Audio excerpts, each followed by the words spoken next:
Haleluya. Shalom saudara. Amin. Puji Bapa Yahweh. Ada sukacita saudara? Amin. Haleluya ya. Karena pada hari ini kita sedang bersama-sama merayakan hari raya apa saudara? Hari raya buah sulung ya di hari ini. Oke, langsung aja pada pagi hari ini kita akan membaca, memeditasikan akan kebenaran firman Tuhan yang pada pagi hari ini saya ambil dari Kitab Kejadian 19 ayat 26. Satu ayat aja. Kita akan baca sama-sama satu ayat seperti yang tertulis di depan ya. Kita baca 3, 2, 1. Dan istrinya menoleh ke belakang dan dia menjadi tiang garam. Amin. Silakan duduk. Puji Bapa Yahweh. Coba kita lihat ke slide pada pagi hari ini. Saya kasih judul pemberitaan firman Tuhan yaitu kaca spion. Saudara tahu ya kaca spion ya? Kaca spion itu biasanya ada pada sebuah kendaraan, baik itu mobil, motor, atau juga sepeda, ya, yang biasanya menggunakan alat transportasi umum, itu biasanya menggunakan kaca spion, ya. Kaca spion kalau untuk motor ada 2, kalau standar di kanan dan sebelah kiri. Kalau mobil ada 2, sebelah kanan kiri plus 1 spion tengah yang ada di dalam. Kalau bus atau truk biasanya dia menggunakan spion ada banyak ya, kanan kiri, atas, bawah, dan mungkin di bagian bawahnya dikasih lagi spion yang kecil supaya bisa ngelihat yang ada di kejauhan di belakang jauh sana ya, yang tidak mudah terjangkau. Ya, itu adalah kaca spion. Hal yang kecil dan sesuai standar harus dipasang jumlahnya segitu sesuai dengan bawaan dari pabrik, bawaan dari produknya. Dan juga kita next selanjutnya kita akan melihat bahwa kaca spion ini yang pertama dia berfungsi untuk melihat kondisi yang ada di samping dan juga yang ada di belakang kendaraan, ya. Itu fungsi yang pertama. Lalu yang kedua untuk mengatur jarak dengan kendaraan yang ada di samping supaya tidak terlalu mepet atau juga supaya tidak terlalu jauh. Lalu yang ketiga adalah membantu kita saat kita sedang memarkirkan kendaraan kita ya, khususnya bukan kendaraan roda 2 ya, tapi minimal kendaraan roda 4 ya, kendaraan roda 4. Ini fungsi dari kaca spion, dia membantu saat parkir. Ada satu tambahan lagi bagi para kaum hawa. Fungsi kaca spionan di tengah, fungsinya untuk apa saudara? Biasanya sebelum ibadah di mobil, ngaca dulu, lalu ngelihat bagus nggak nih tampilannya ya. Ini fungsi dari kaca spion ya. Kaca spion dia kecil tapi fungsinya banyak untuk membantu kita melihat apa yang tidak bisa kita lihat. Baik itu lihat dari jarak dekat maupun untuk melihat yang ada di kejauhan ya. Kaca spion juga berfungsi tadi untuk membantu kita melihat apa yang ada di belakang. Ya, yang ada di belakang kita mau ngelihat sedikit lah ke belakang, kita mau flashback ya. Kita jemaat Anak Domba Adonai sudah boleh sama-sama ya berkumpul di tempat ini ya. Tanpa terasa sudah 1 tahun lebih sedikit si corona ini sudah berulang tahun. Ya, tapi saya harap tidak ada yang membawa kue buat ulang tahun corona supaya tidak ada yang mengucapkan panjang umur ya. Ya, kita flashback ke belakang ya, kurang lebih di bulan-bulan seperti ini juga di tahun-tahun yang lalu, di awal tahun 2020 banyak orang yang takut ya, apalagi dulu di kawasan sini ya, di kawasan Mega Mall sini sepi saudara, sepi, yang biasanya banyak percetakan, ada beberapa gereja, itu sepi ya, sepi. Bahkan kalau bisa dibilang hanya di tempat inilah, hanya gereja inilah yang tidak pernah tutup di hari ibadah. Ya, kita tidak pernah tutup. Ya, mungkin Bapak Ibu yang ada di sini atau juga ya mungkin sudah tahu ya, tapi berapa Bapak Ibu yang ada di rumah dimanapun berada yang bukan menjadi bagian dari jemaat di tempat ini, ya kita tidak pernah tutup, ya tidak pernah tutup. Kenapa? Kenapa saya harus bilang begini? Karena ada banyak orang yang menyaksikan nih, menyaksikan menyaksikan akan pendirian dari gereja Jemaat Anak Domba Adonai ini, ya. Di sini kok firman-Nya kok tidak pernah membahas tentang COVID, tentang ya pokoknya hal-hal yang berbau penyakit lah. Ini sebenarnya kita ini pro apa kontra? Wah, di luar sana rame gitu saudara, ya. Tapi ya kenapa? Kalau di dalam dunia pekerjaan kan ada orang yang sibuk mikirin, wah jauh-jauh. Kalau saya ditanya, kok kamu nggak mikirin gituan sih? Saya bilang gaji saya nggak cukup buat mikirin gituan. Mendingan saya mengerjakan apa yang saya sudah digaji. Ya, kenapa? Ya memang gaji saya nggak cukup untuk mikirin hal-hal yang ada di depan yang berbau penyakit, nggak cukup. Ya, tetapi saya diberkati oleh Bapak Yahweh untuk melakukan firman Tuhan, ya. Karena banyak sekali kan orang-orang dari luar nanyain sama Bapak Gembala, gimana pendapat Bapak Gembala tentang ini, tentang itu. Ya, no comment lah. Ya, ngapain kita mikirin gituan, ya. Kita diberkati oleh Bapak Yahweh cukup untuk memikirkan perkara-perkara yang di atas, ya. Balik lagi ke tahun lalu saudara, kawasan Mega Mall ini sepi, hanya tempat kita yang buka, ya. Walaupun saudara-saudara dekat, ya, mengatakan kok gereja kalian buka, tetap buka, kok nggak tutup? Ya, ngapain? Gereja mau tutup, gereja mau buka, tetap penyakitnya ada aja sampai sekarang. Ya.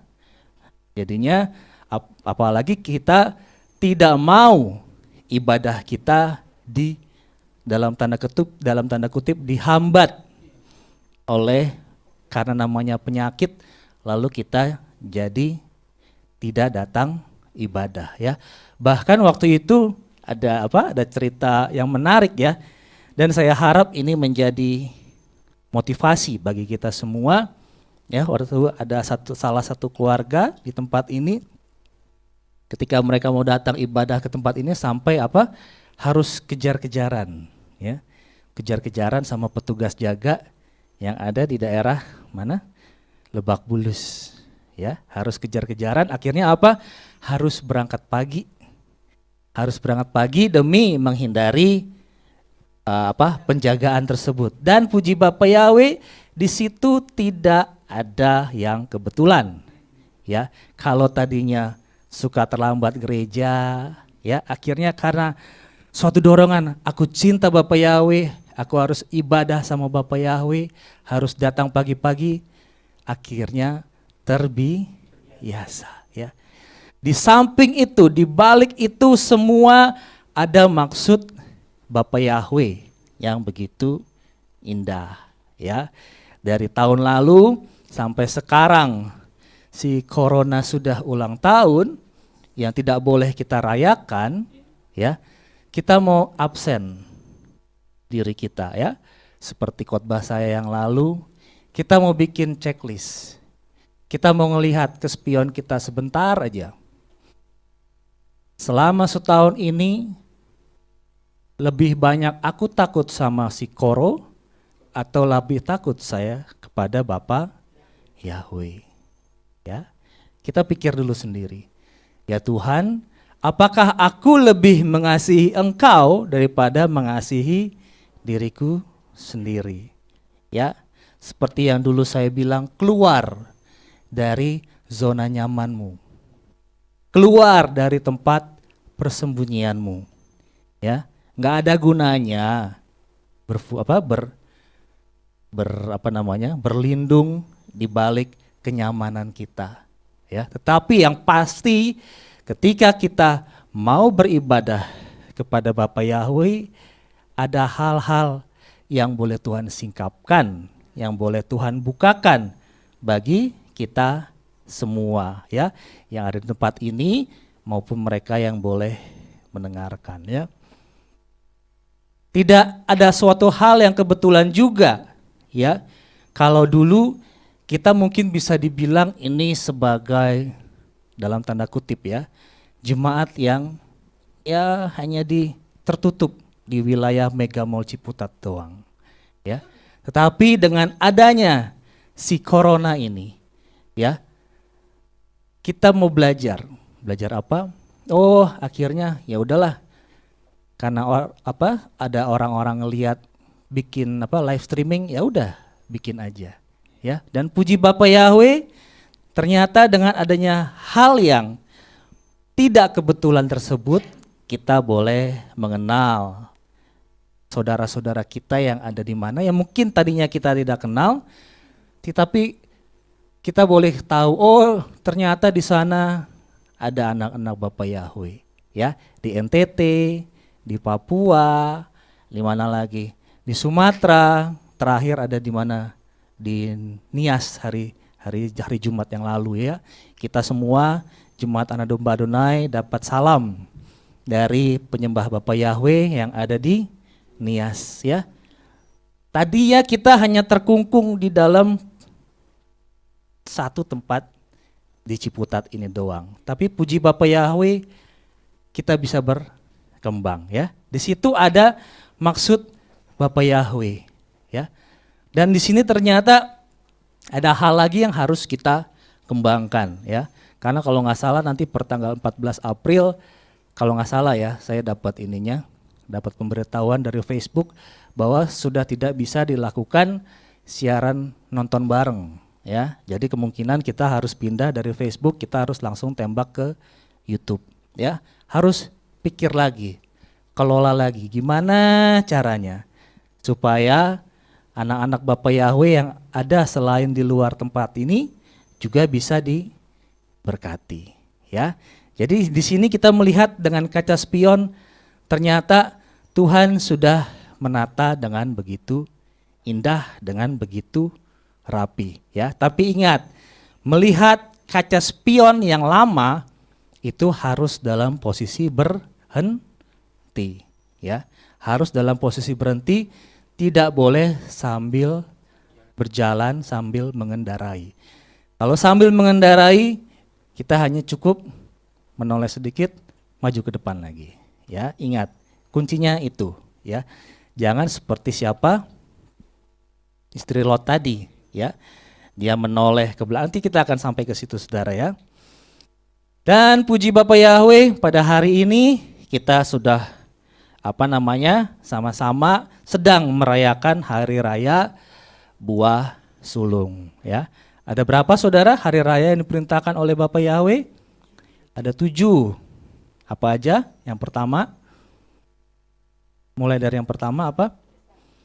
Pesak atau Paskah. Lalu roti tidak beragi. Terus sekarang hari ini buah sulung. Lalu Pentakosta atau pencurahan Roh Kudus. Terus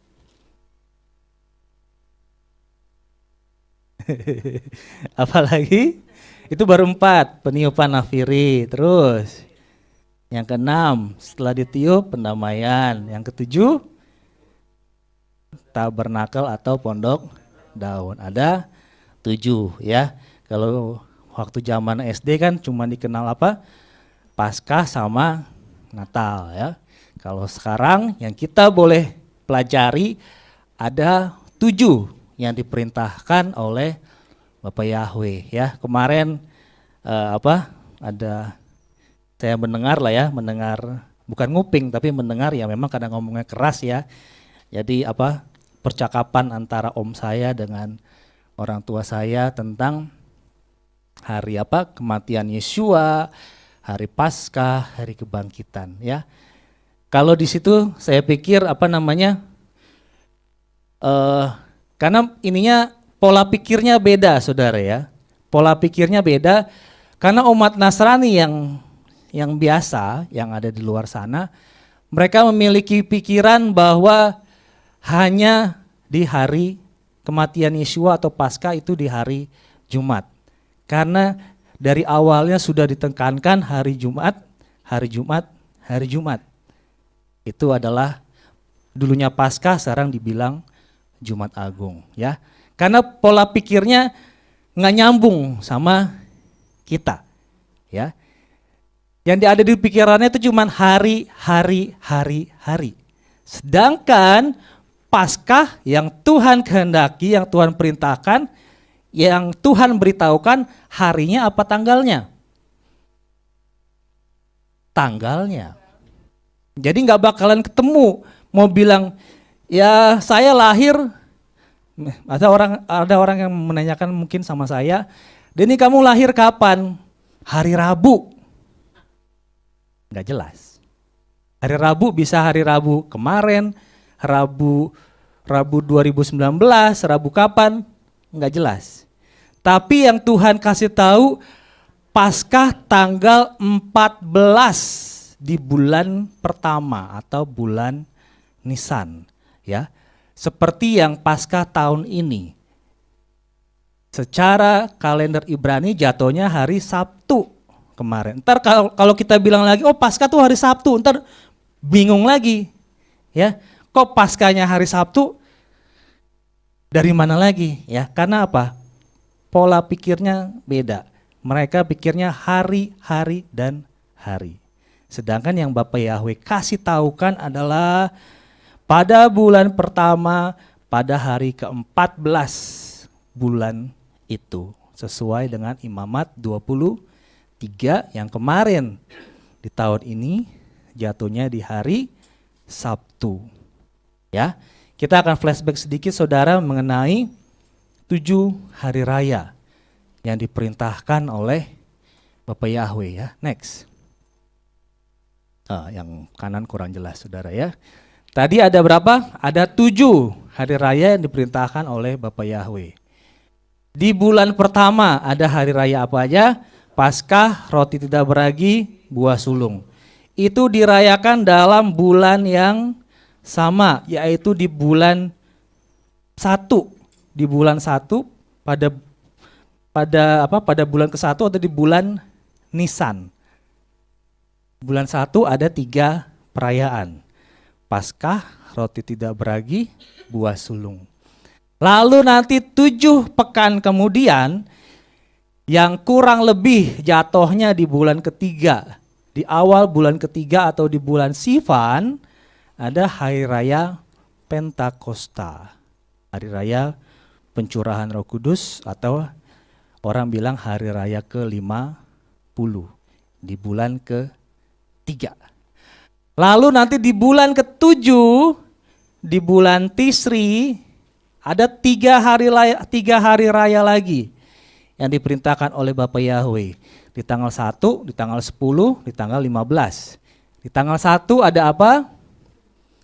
Peniupan nafiri.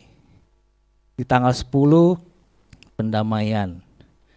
Di tanggal berapa? Tanggal 15 tabernakel. 3, 1, 3. Total ada 7. Ya. Dari 7 hari raya ini adalah hari Sabat. Ntar bingung lagi. Kok hari Sabat lagi? Ya.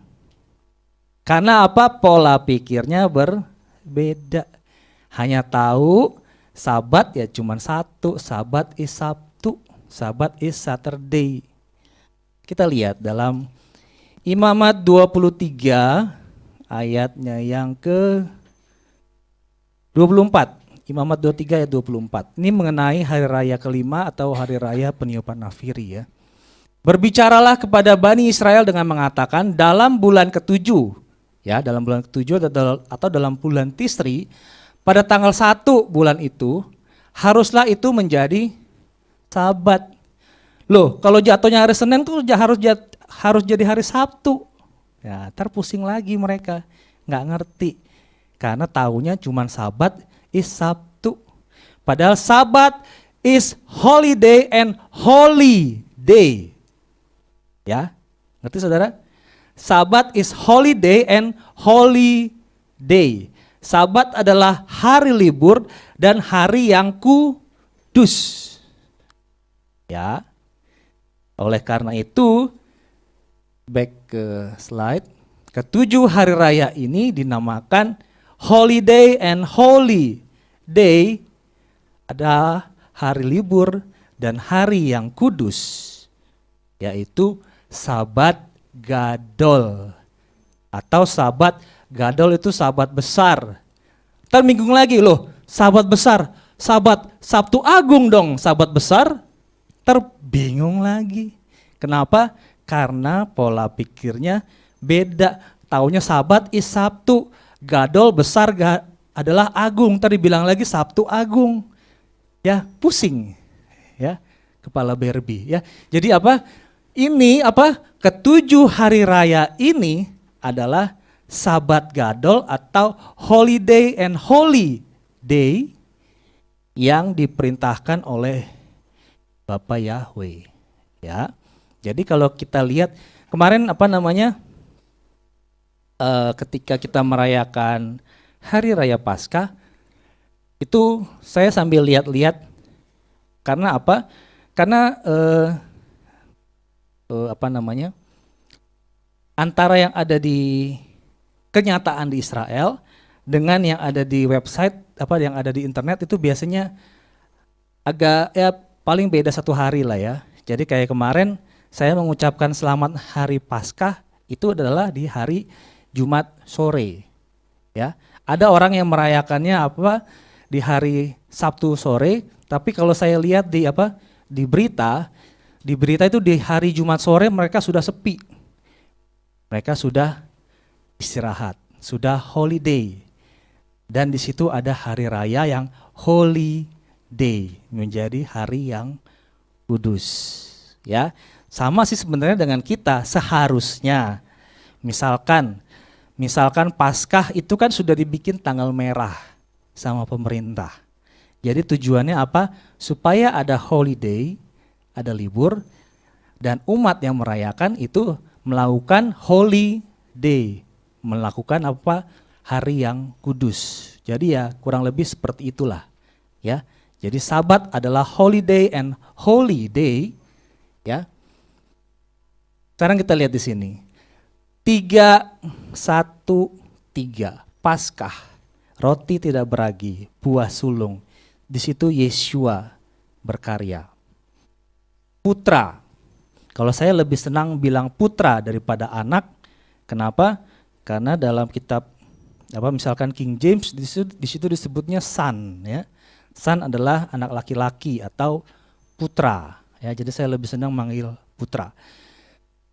Putra Elohim, ya. Paskah roti tidak beragi, buah sulung, putra Yeshua. Lalu sekitar 50 hari kemudian Pentakosta, turunnya Roh Kudus, roh. Ya.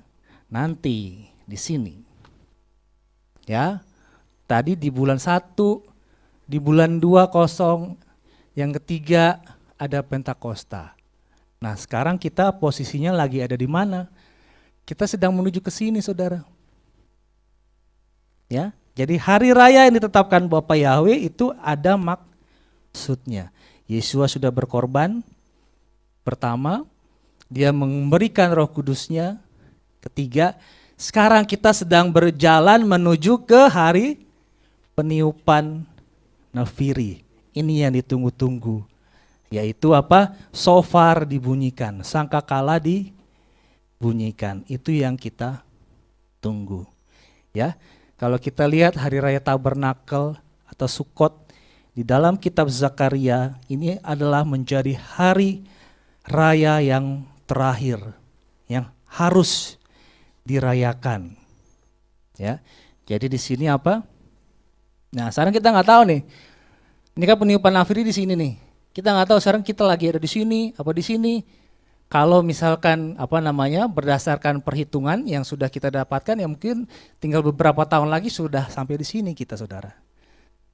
Ya, sudah memasuki yang ke-7, hari raya peniupan nafiri. Ya, bukan berarti saya bilang nanti Yeshua datang pas hari raya peniupan nafiri, ya, bukan berarti begitu. Tapi kalau dilihat dari rentetan hari rayanya, ya begitu. Ya, karena hari raya peniupan nafiri ini belum ada pengenapannya. Kalau Tabernakel atau Sukot sudah ada pengenapannya, yaitu kelahiran Yeshua. Ya, jadi mereka yang tidak merayakan menurut Zakaria, mereka yang tidak merayakan Sukot, mereka akan diberikan tulah. Artinya apa? Mereka yang tidak percaya kepada Yeshua HaMashiach, Tuhan akan menghukum. Ya, jadi di sini kita sedang perjalanan menuju ke hari peniupan nafiri. Ya, sampai sini ngerti saudara ya? Jadi kita flashback sedikit supaya apa? Supaya kita mengerti akan hari-hari raya, akan maksud daripada Bapa Yahweh, kenapa harus kita rayakan. Ya, kenapa harus kita membuatnya menjadi Sabat, menjadi holy day, menjadi hari yang kudus di hadapan Bapa Yahweh, ya. Supaya apa? Kita tahu akan tanda-tanda akhir zaman yang dimana Bapa Yahweh melakukan segala sesuatunya ini pasti ada maksudnya, ya. Kita boleh melihat sedikit ke belakang dengan menggunakan kaca spion. Kita melihat, oh ternyata Tuhan sudah menata begitu indah. Yang di depan aja indah, apalagi yang ada di depan, ya. Next, selanjutnya kita akan kembali. Mengapa si istri Lot, mengapa kita menoleh ke belakang? Ya. Kenapa? Karena yang pertama masih ingin tinggal di kehidupan yang lama, alias CLBK. Apa? Cinta lama belum kelar. Ya. Bukan bersemi kembali. Kalau bersemi kembali berarti tadinya sempat hilang. Kalau ini belum kelar berarti belum diputus. Ya, belum diputus, masih cinta sama sesembahannya yang lama. Ya, masih cinta sama seperti tadi apa? Barang-barang tumpasan yang harus ditumpas, yang harus dihabisi itu semua. Ya. Jangan menoleh ke belakang. Kenapa? Supaya kita mau masuk menanggalkan manusia yang lama dan kita mau memakai manusia yang baru, pakaian yang baru. Kita lihat saudara sama-sama Efesus 4 ayat 22 dan Filipi 3 ayat 13. Agar kamu menanggalkan manusia lama sesuai dengan perilaku sebelumnya yang binasa menurut hasrat kebohongan dan diperbarui dalam roh pikiranmu serta mengenakan manusia baru yang telah diciptakan seturut Elohim dalam keadilan dan kekudusan kebenaran, ya. Tanggalkan semua manusia lama, semua barang-barang yang mungkin tadinya menjadi menjadi berhala, menjadi mengingatkan kita kepada pikiran-pikiran kepada manusia-manusia yang lama, tanggalkan itu semua, ya. Kita sedang dalam perjalanan tadi menuju ke hari raya peniupan nafiri. Ya, hari raya peniupan akhir itu apa saudara? Tahun baru, ya. Tahun baru ya, yang berarti adalah permulaan hidup kita bersama-sama dengan Bapa Yahweh dalam Yeshua Masiah, ya. Tanggalkan manusia yang lama. Ya, Filipi 3 ayat 13 juga apa? Hai saudara-saudara, aku tidak menganggap diriku sendiri telah menangkapnya. Tetapi satu hal di satu sisi, dengan mengabaikan apa yang di belakang dan sisi lain, dengan menjangkau kepada apa yang di depan, ya. Nggak usah peduli dengan apa yang di belakang, yang ada di sisi lain, ya. Yang kelihatan di kaca spion biarin aja, ya. Aku mau yang lihat sedikit, set, maju lagi ke depan, ya. Kenapa? Karena misalkan begini, saya dalam perjalanan menuju ke satu kota misalkan, ya. Saya dituntut harus sampai sana jam 12. Misalkan saya sampai sana, misalkan nih, kan kebiasaan orang nih, misalkan ada satu kecelakaan di jalanan. Biasanya yang menjadi penyebab kemacetan apanya? Bukan kecelakaannya, tetapi penontonnya.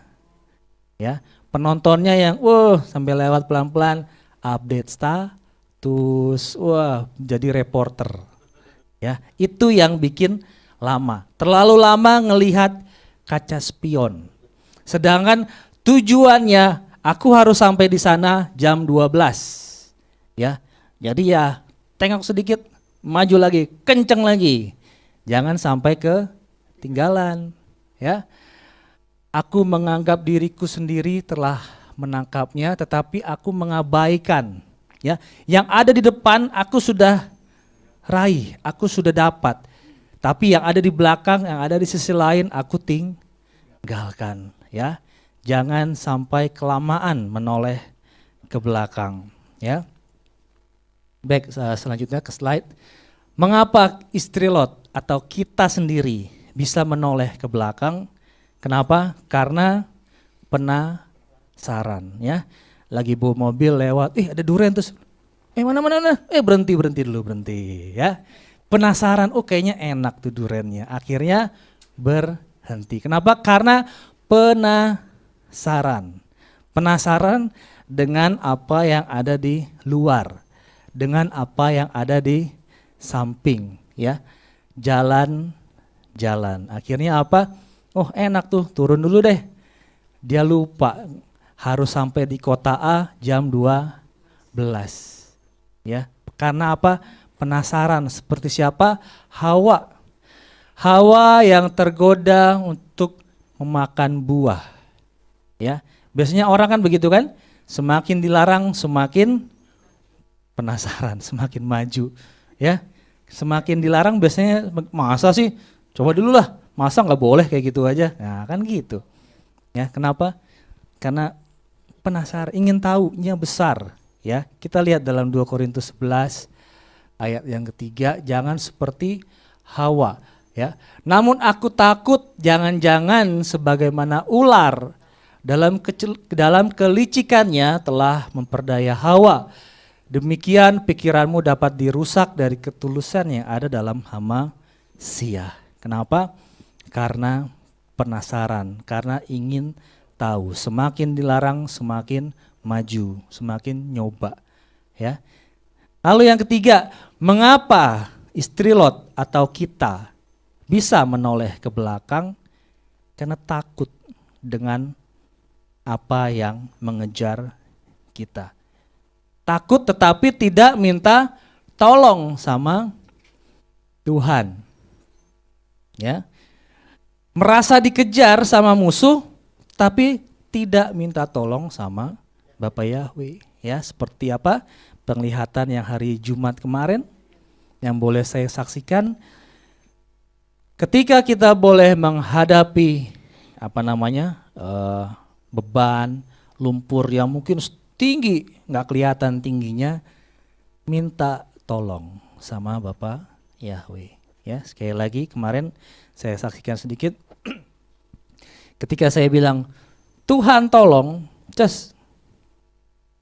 ya mungkin sekitar 5 detik saya merasakan kok nggak ada apa-apa. Tapi kan minta tolongnya begini ya, Tuhan, kok nggak berasa apa-apa? Saya lihat ke bawah, set. Yang saya lihat apa? Kaki Yesua, di bawahnya, di bawah kaki, di bawah telapak kaki. Nah itulah aliran-aliran batu-batu, kerikil, lava, lahar, segala itu semua. Dan seperti di film, begitu saya melihat begini, langsung dikasih lihat jelas, Yesua sedang meluk begini. Ya, meluknya bukan kayak kita gendong anak satu tangan, tapi meluknya begini, dipeluk erat. Ya, kenapa? Karena ketika kita takut, ketika kita cemas dengan apa yang boleh mengejar kita, jangan lupa untuk minta tolong sama Yesua Mesias, ya. Jangan lupa untuk minta tolong sama Yesua Mesias, karena apa? Kebiasaan orang kalau sedang menghadapi masalah yang dicari apa? Langsung apa? Update status. Gue lagi ada masalah nih. Emang nih mau ngomong sama kamu, ya. Kenapa? Lupa minta tolonglah sama Tuhan, sama Yesua Mesias, ya. Handphone nggak bisa menolong, ya. Seperti yang saya bilang, jangan kita memikirkan chip itu sebagai hal-hal yang besar. Tanda di dahi dan tanda di tangan, jangan kita pikirkan itu hal yang fisik. Tetapi handphone ini pun, ini ada chipnya saudara. Ketika kita melihat pakai tangan kanan, tertanam di tangan kita, tertanam di pikiran kita. Itu secara alam roh sudah menjadi bagian dari tanda-tanda tersebut. Ya, jadi nggak usah dipikirin jauh-jauh lah. Nanti ada tanda di sini, tanda di sini. Sekarang aja sudah terjadi. Ya, kita lebih mengasihi handphone kita yang kita pegang pada tangan, masuk ke dalam pikiran, tertempel lah dalam otak kita. Itu sudah menjadi bagian dari 666. Ya, jadi nggak usah mikir jauh-jauh, ya.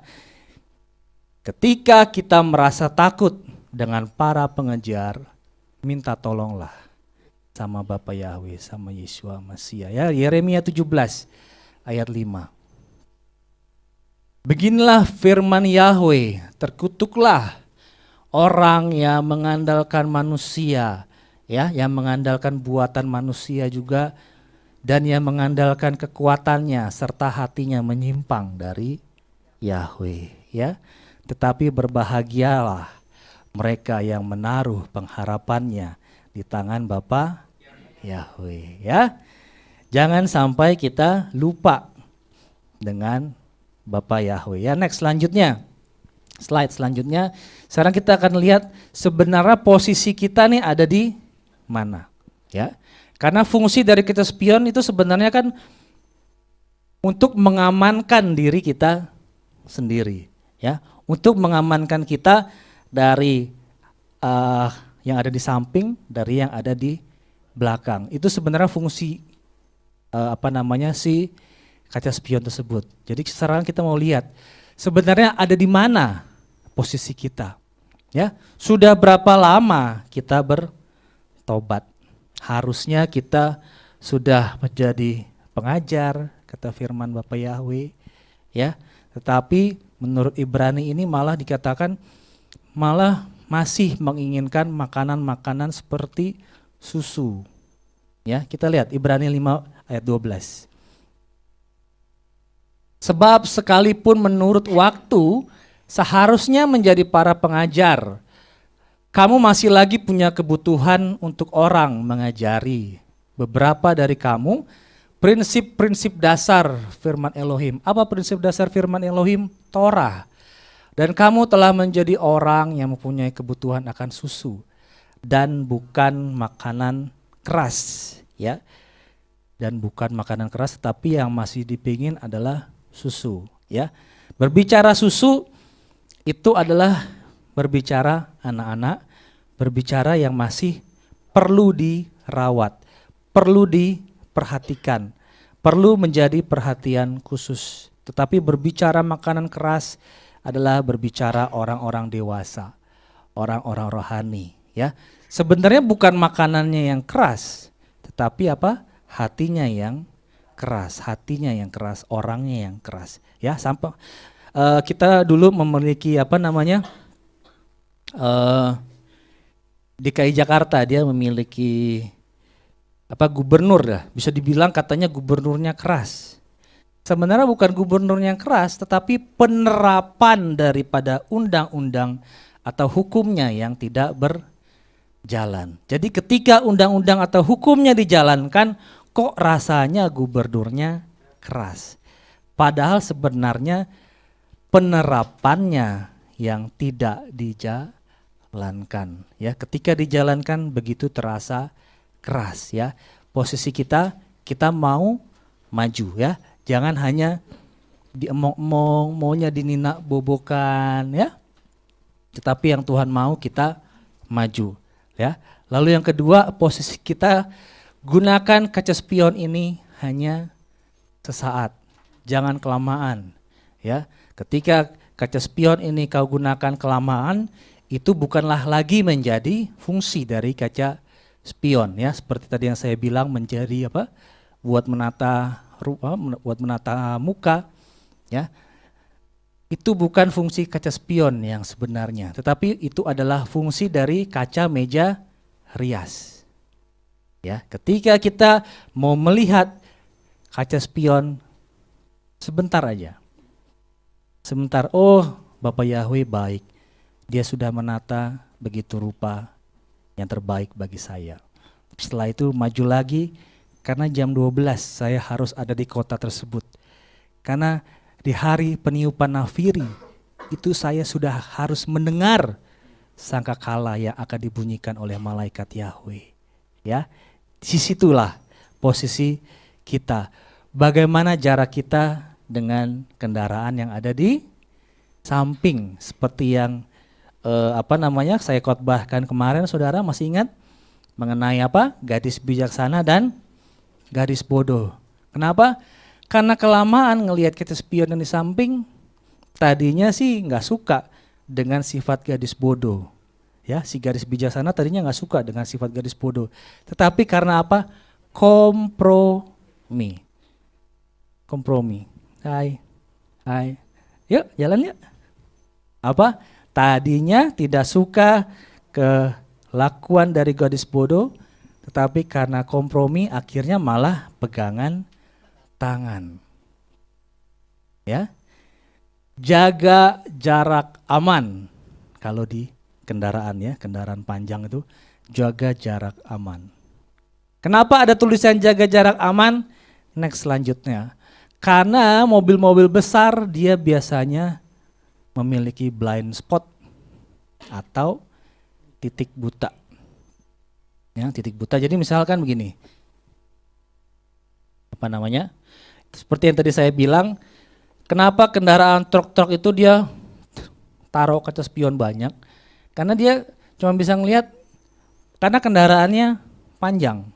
Kendaraannya panjang dan badannya besar.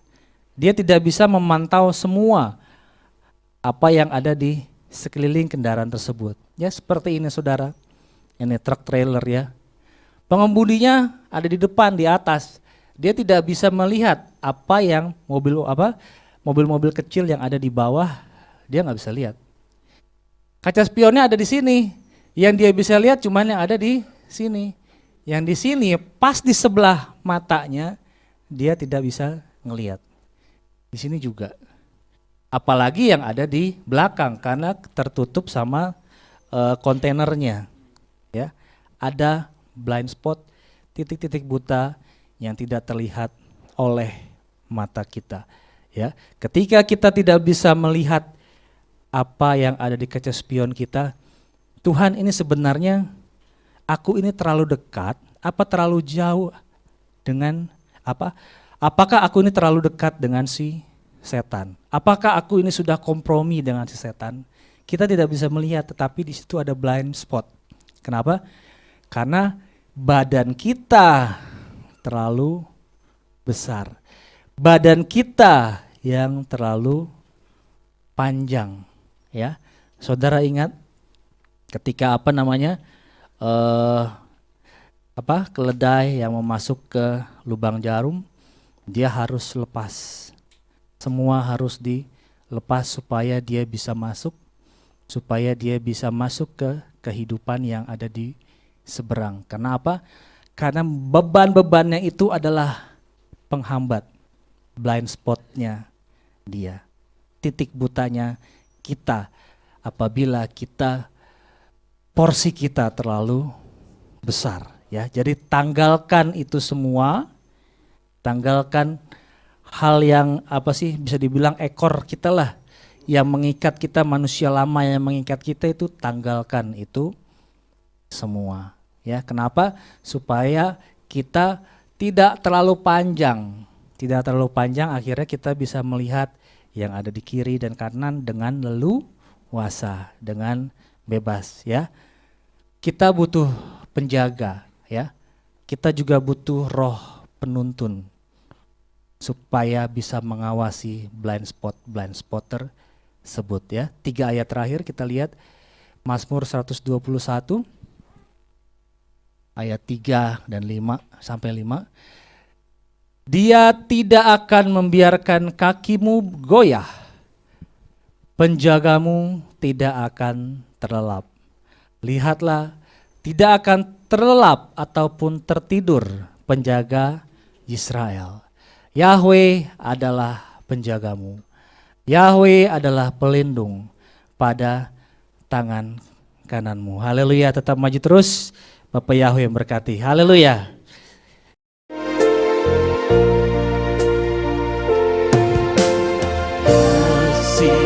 Yang sempurna telah ku